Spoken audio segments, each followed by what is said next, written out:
merespon yang pertama dari Mas Mansari ya, dari Bang Mansari ini dari Nanggro Aceh Darussalam yang menanyakan bagaimana sebenarnya hubungan antara teori dan hasil.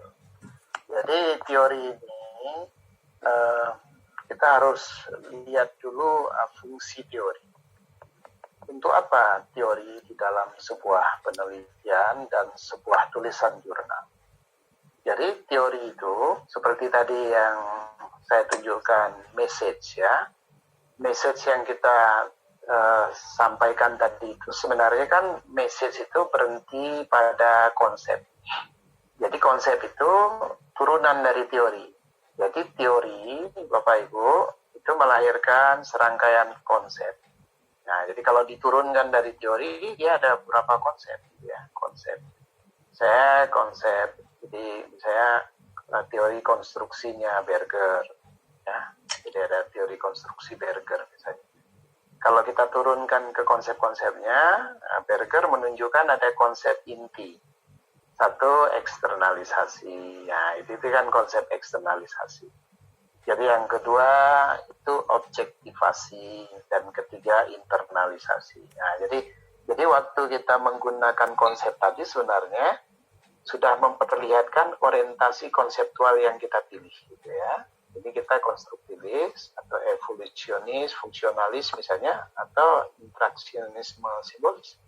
Nah, misalnya jadi atau poststrukturalis dan seterusnya ya. Nah, jadi waktu kita menggunakan konsep itu, fungsi dari teori melalui konsep itu yang nanti menurunkan variabel adalah untuk membantu kita memilih hasil-hasil, artinya memilih bukti-bukti. Jadi kalau kita menggunakan teori fungsionalisme, maka kita akan mencari bukti-bukti tentang berfungsinya unsur-unsur dalam satu fenomena atau satu sistem yang sedang kita teliti.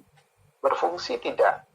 Nah, jadi apa yang menjadi fungsi, dan kalau disfungsi itu menyebabkan apa, bagaimana disfungsi itu dikembalikan ke fungsi, itulah perdebatan. Nah, jadi itu cara kita bekerja dengan teori. Ya.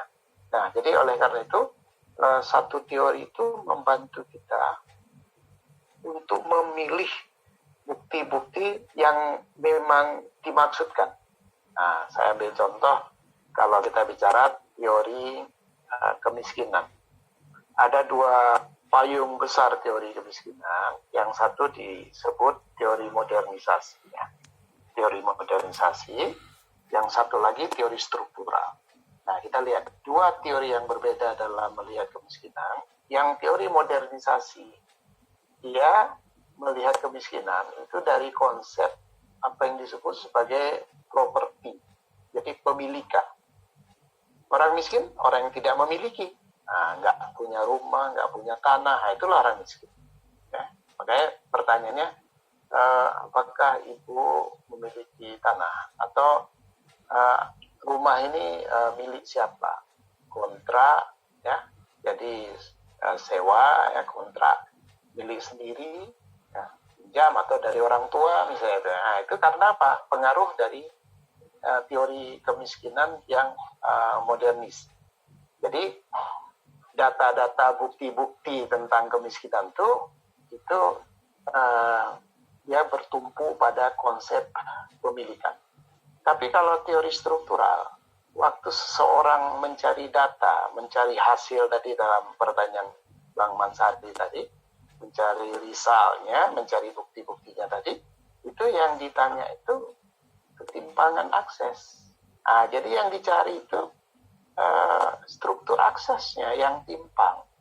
Jadi misalnya dilihat dari pendidikan, orang miskin itu karena ketimpangan dalam pengertian apa? Dalam pengertian karakter tempat tinggal.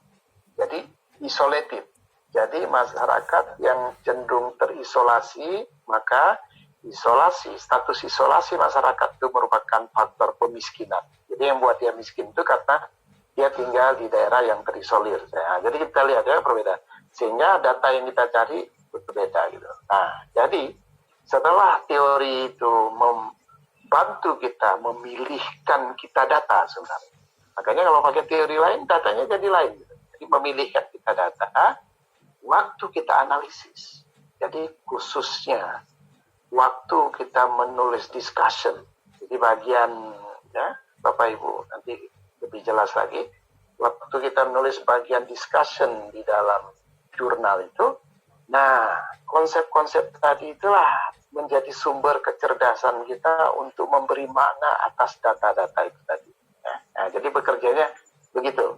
Selain dia mempengaruhi kita memilih data, data yang sudah ada juga dibaca dengan konsep-konsep yang merupakan turunan teori. Nah, saya kembali ke Mbak Yohan dari Gorontalo. Ya. Terima kasih Mbak Yohan yang sekarang sedang